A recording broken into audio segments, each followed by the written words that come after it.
that's even, that's television though, basically. So dinner and show, I'll be your show.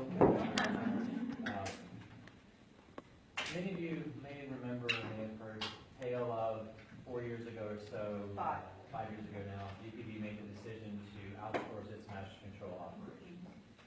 Master control is one of those often thought about behind the scenes things that has to take place in order for what you see on television to happen. And it should be one of those things that you never really have to think about, because when you have to think about it, it means there's an issue with it. So we like to keep it as quiet as possible. But about 5 years ago, we made the decision to outsource its master control operation, which meant a few things within the organizations had to shift. As time has progressed, there's been a few other opportunities that have become available within the system to provide similar services as our provider previously was Encompass. Over the past year, we began evaluating that. We had some issues that we had to address. We worked through those, and in the meantime, we started looking at some of the other opportunities that were available. And we realized that two particular entities were of interest to us. Both of them were funded by a CPB grant to help strengthen and booster the PBS system and providing this type of service. One is the DCA out of Jacksonville. The other is a company called CentralCast out of New York. We went through a very extensive evaluation process of these two institutions and ultimately ended up going with the one in Syracuse called CentralCast because we felt like it fit our needs the most. So as of June 29th, we had a transition date scheduled of July 1st, but we were able to actually make it early. So on June 29th of this year, we transitioned our master control operations from Encompass here in Atlanta to the CentralCast, which is in Syracuse, New York. CentralCast in Syracuse actually serves about 25 public broadcast stations across the country. They've got about 80 plus streams of programming going out of their facility from various parts of the country, including Hawaii. They're now the service provider for Hawaii. So if you're ever in Hawaii on vacation and you're watching PBS, It's coming out of New York. it's coming out of New York. Just like ours, just like a lot of the other major markets across the country. So we feel very comfortable that this company will be able to provide us what we need as far as the master control operation goes, but we also feel like they understand who we are at our core being because they are themselves a PBS station. This is something that was funded and built inside PBS, for PBS, and with the intent of helping us do what we need to do more with our resources instead of focus on master control. Can I interrupt you just briefly, because many of you were not on board when we made this change. Every television station for, years, 100 years, all had their master control. Every individual station had a master control. So everything comes in, and then there's a group of people, 4 or 5 people, who have to watch monitors all day long and look to make sure your signal is going out right. There was a sense of why are we doing this when there are people. We are not in that business. We are in the content business. We are in the education business. Why are we doing this? And the technology had come to the place where you could aggregate this business. And one of the ones that was doing it was right here in Atlanta, Encompass. And we made the transition. I think we were the second PBS station in the country to make that transition to a central cast area. Remember when we did that? We saved a great deal of money. It was an enormous savings to us, both in that there were savings from staffing, savings from, remember that if you have your own master control, you will also have to do all the capital improvements on that master control, and the equipment is changing so fast that it's so hard to keep up with. You have to raise so much money to do that. So this idea of central casting really took off in the last 5 years, and Corporation for Public Broadcasting has sponsored 2 of these that are specifically designed and built, as Anthony said, to service public television stations and their needs. We really liked what we saw. The service was not available when we moved to Encompass. It is now.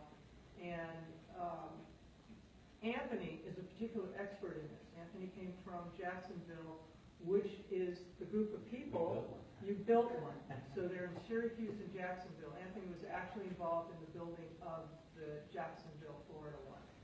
And So it was, when Anthony came on, it was a really good time to reevaluate, were we in the right place? We made a decision, and there were a number of visits to both entities, and he decided on Syracuse. And what I said to you before was you probably never knew we made this transition. And it is a frightening transition to make. I think Bill was overall, our head of television, started high 6 months ago over it because it's enormously complicated. And the thing I'm so proud of is you never notice it. And that's really hard to do.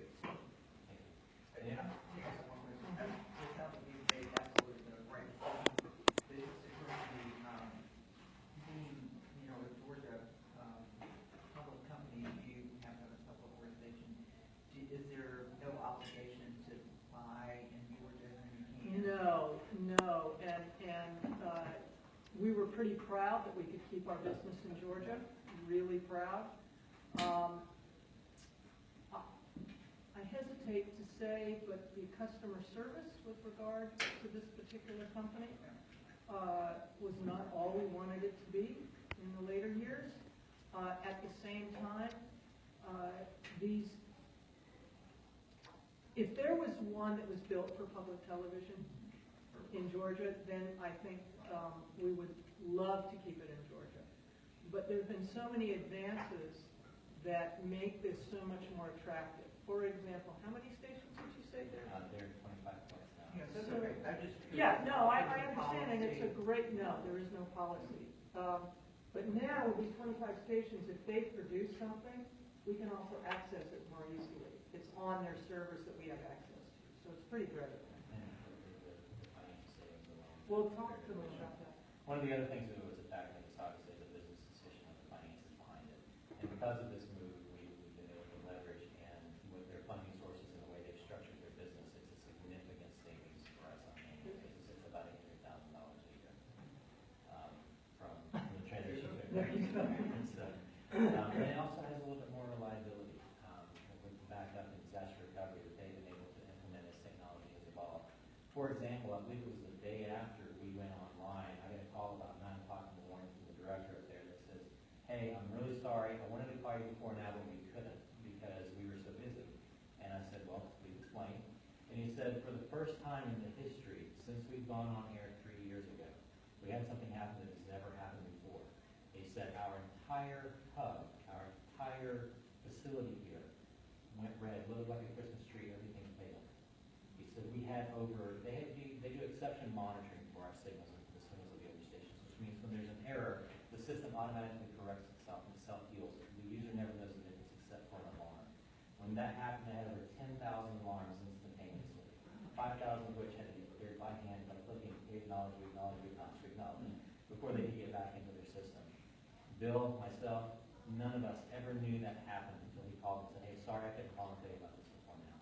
Because of the disaster recovery system that we've implemented along with this transition, we had a successful switchover. It was transparent on air, and nobody never knew the difference. And so that, right out of the gate, first day on air, something like that happened, and we never knew. And so that just kind of speaks to some of the robustness of the systems that they've developed over the past few years. So it's a significant savings for us. It gives us the ability to refocus some of our resources on what we should be doing with KSET, which is content creation and community involvement, and takes that away from the day-to-day operational impact. One of the things that I like to point out as far as technology evolution goes with this type of a system is if you walk downstairs, we've got our legacy master control somewhat still in place. It's an entire room, rows of racks, banks of monitors. For this new system, we serve the entire state of Georgia with less than 1 rack of equipment. The only thing that we've got downstairs is affiliated with this system now is less than 1 rack of equipment. And so the migration itself has condensed that much, which allows us to take advantage of some of these things. Does anybody have any particular questions otherwise as far as technology or process? Glad you're in full control. You do. Thank you. But it was a team effort. Bill and Bert were involved. And Liz. And Liz as well. We want to make sure we covered this from all angles. We had our technical team, Deborah and Tom. I don't think many of you have had a chance to meet them yet, and Melina. They are the ones that really keep things moving, and they do it in a very, very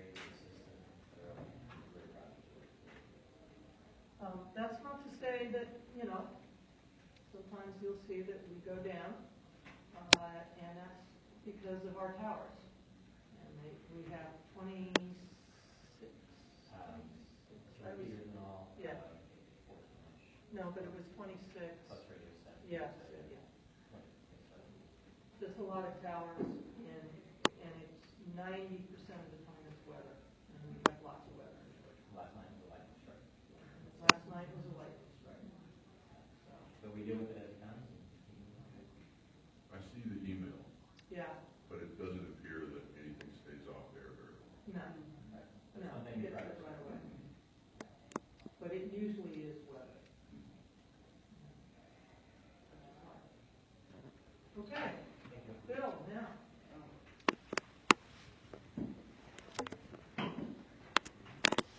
So there's lots to talk about with television, but we're only going to talk about one little thing on television today because it's been a long meeting. So maybe next time I can talk more about TV, that thing that we do here also. Some of you may have heard in the press that PBS is launching a 24/7 kids channel nationally. It is up to stations if they want to elect to carry that, and GPB is going to elect to carry that. You may know that we have one primary station right now, which is our HD channel, and we have two digital sub-channels, Create and Knowledge, which runs the World Channel for 12 hours a day, and 12 hours a day of GSU programming. GSU is not able to quite fill that time period yet, so we're still running the World Channel until they get up to speed. This new channel will not replace the existing channels. The upgrades in the technology, especially the change in the master control, has made it possible for us to wedge yet another digital channel in there. So we will be running one HD channel and 3 digital sub-channels when this happens. Now, what also is important to know about this is that we will not be at this point in time taking our kids programming off of the main channel. Even though, and we'll have a graph of showing this, even though we continue to see a decline in over-the-air viewing of kids television, it's still a core part of our mission. And in fact, as a PBS affiliate, we are required to air 7 hours, a minimum of 7 hours of kids programming a day during the week. We run 12 at this point in time, and we will, for at least the time being, continue to run 12 hours of television a day. I'll show the graph here. But the thing that is true, however, is that most kids are actually not watching television during the day. They're watching at night. And at that point, we've moved on to general audience programming. And that is a challenge because when we could most reach them, we don't have something for them there. This is going to allow us to do this. So even with all of the other digital sources that people have now, live television still is the main way that kids watch television and for 2 to 11. So this is why it is important, at least for the time being, live television will continue to stay here. We can go on to the next slide because I think that actually might illustrate. Oh, it was only just 2. I didn't put the other one in there. I'm sorry. I guess I thought I was going to. You can go back to that. Okay. But there's a second component to this that is very interesting, which is that we will, for the first time ever, be able to provide a live stream 24/7 as well of this kids channel. This is not something that we can do right now with our general audience programming. So this is a significant step for us. While you can see on-demand programs through our different apps, we've never been able to provide a 24/7 live stream channel. So for those homes that are broadband homes that are not really even potentially even connected to cable, if they're broadband, they will also be able to receive this 24/7 channel. It will be branded as GPB, so we will be able to do things like fundraiser or do underwriting on the channel. So it is it's not like we're just giving the audience over to PBS. Can I just Yes. It's not that we weren't able to do that because we physically couldn't do that. It's because PBS didn't have the rights for the digital stream. They hadn't gotten the rights from the producers and so forth. this 24-hour network, the real value of it, to be honest, is that the digital stream is clear. And so it's all the great educational programming you expect from PBS, and it's an incredibly exciting opportunity. Yes, our numbers are going down in terms of kids on television. We wondered where they went. I think we've talked about this before.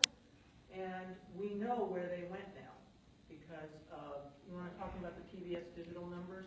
Yeah, the PBS digital numbers continue just to soar. I don't have. I mean, our numbers for kids. In other words, those people that go to pbskids.org. When you go there, you have to identify a local station.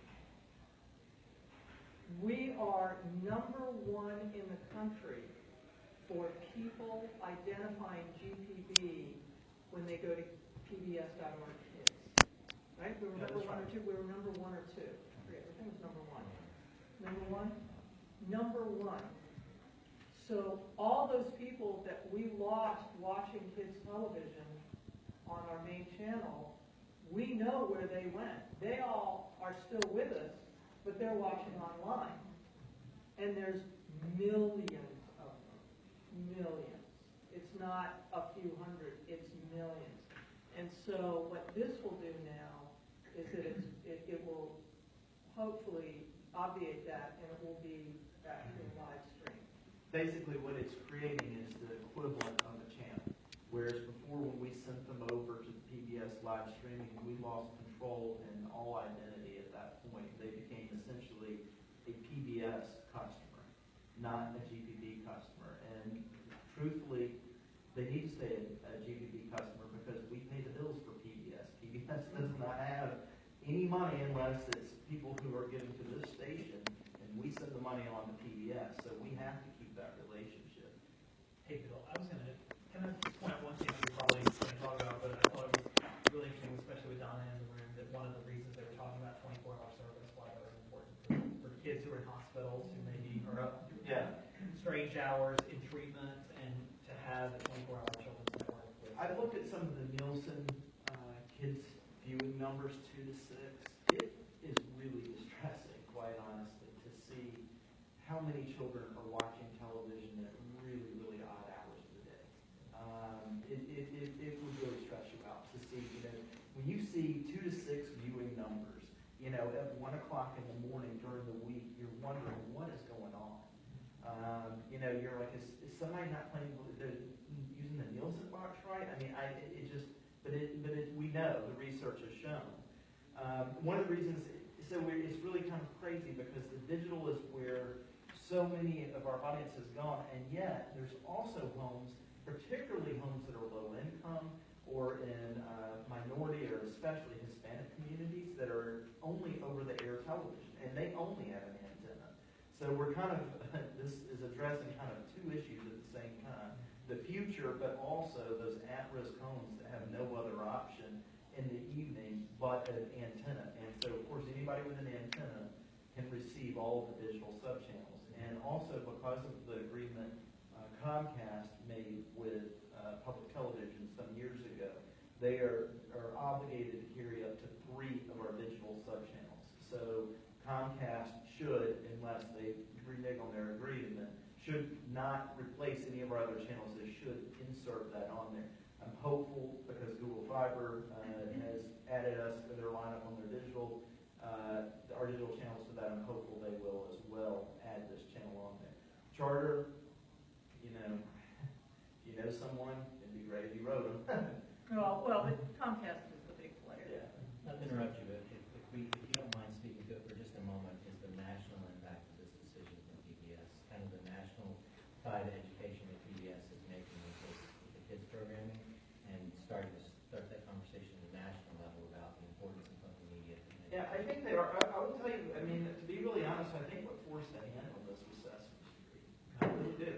Let's be clear. When Sesame Street decided that they had to go to HBO to get funded for the first 6 months before they went on to public television, I think that actually rattled the chains at PBS, and I think they had to really rethink their strategy.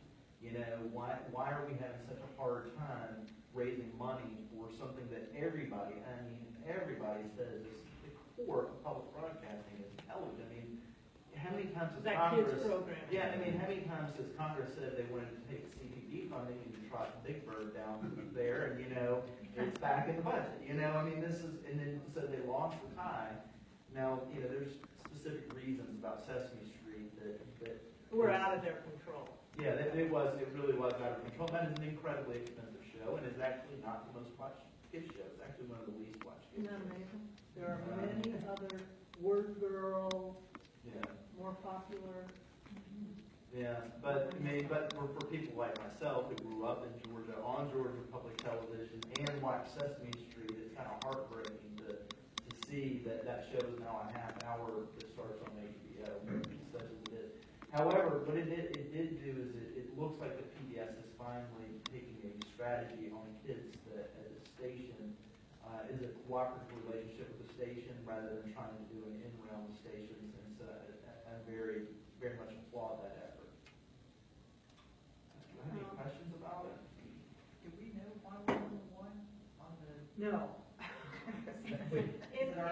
First of all, we didn't know for years. I mean, our kids' numbers went down, and we're pulling our hair out, trying to figure out why, what do we do. And finally, we got PBS to release these digital numbers, and we discovered where they all went.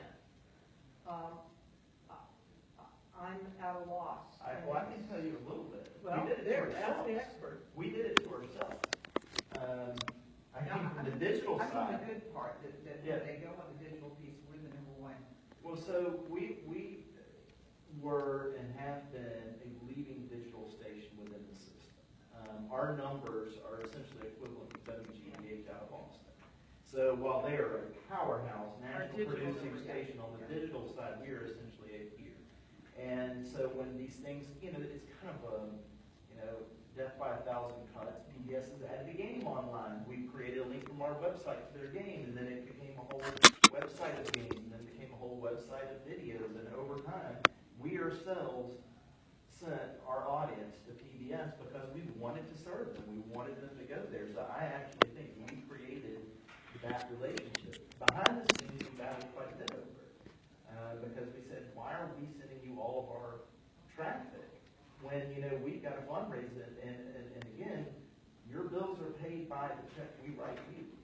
And so what I would say is that kind of relationship that we have with PBS, all stations have, at least on this matter, PBS seems to have decided to take a cooperative arrangement with the local station.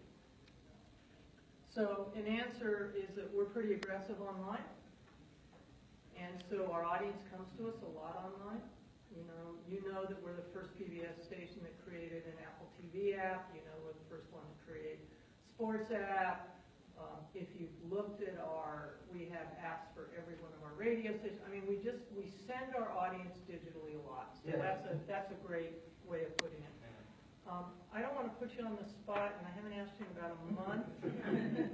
Here we go. Primetime numbers are. Primetime numbers. So looks like you know, this is a little out of date, but we're going to probably be about 9 or 10% up in prime this year, and that is outside of the Downton Abbey finale, which obviously has an effect. But I feel like I have to just take Downton completely out of the picture because obviously and also we get hammered on it next year because we don't have Downton Abbey, you know, this next winter. But we are definitely up in prime, and we are down in whole day because of the kids continue to drop in the kids numbers. But the prime increase is really, really exciting because it's been tough.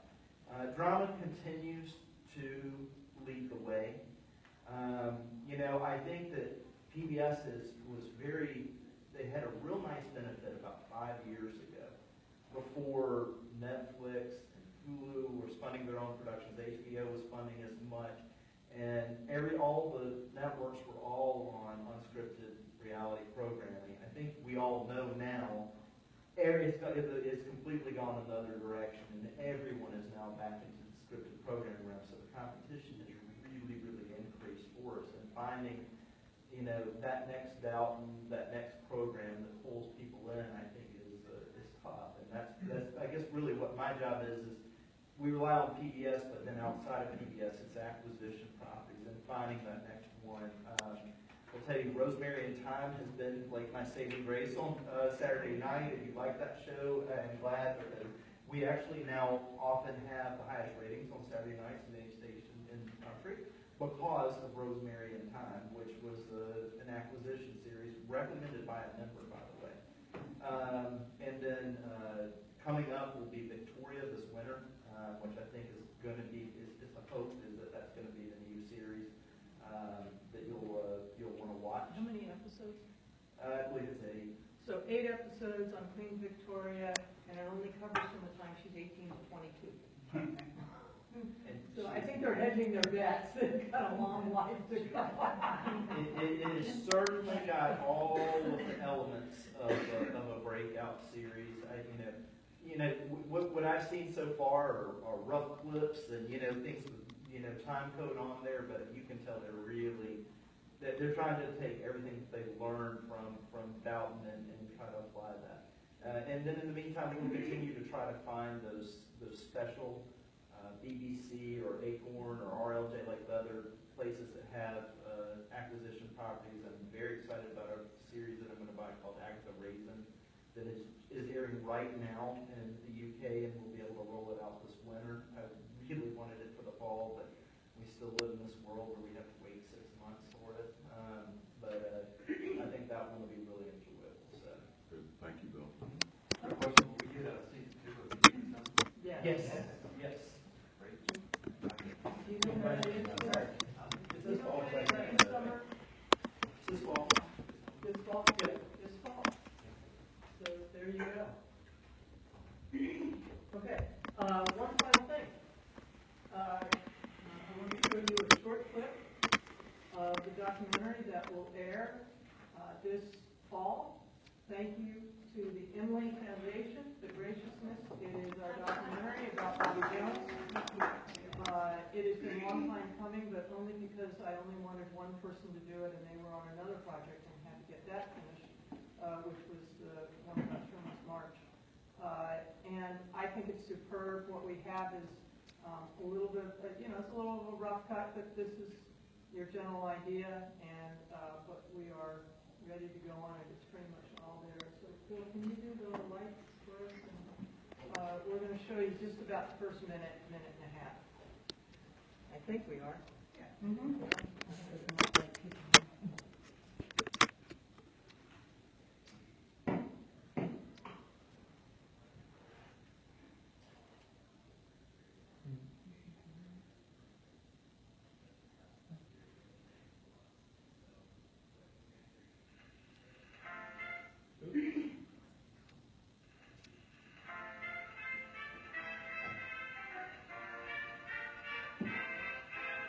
Well, I think the shows it the best. If you've been in East Lake, if you're going back, walk up the main stairwell, and you'll see framed on the walls going up all these front pages of what was at that time the Time magazine.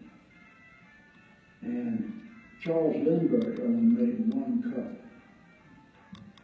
Babe Ruth only made one cover. Now, that's a mystery to me.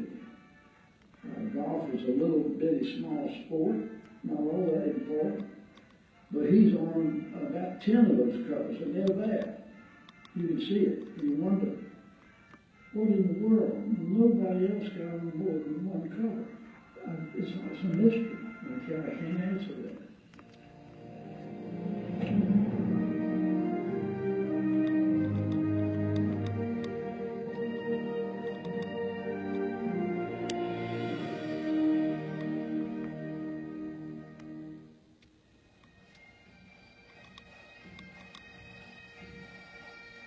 The Old Course in St. Andrews, Scotland, centuries old and revered as the birthplace of golf. Here that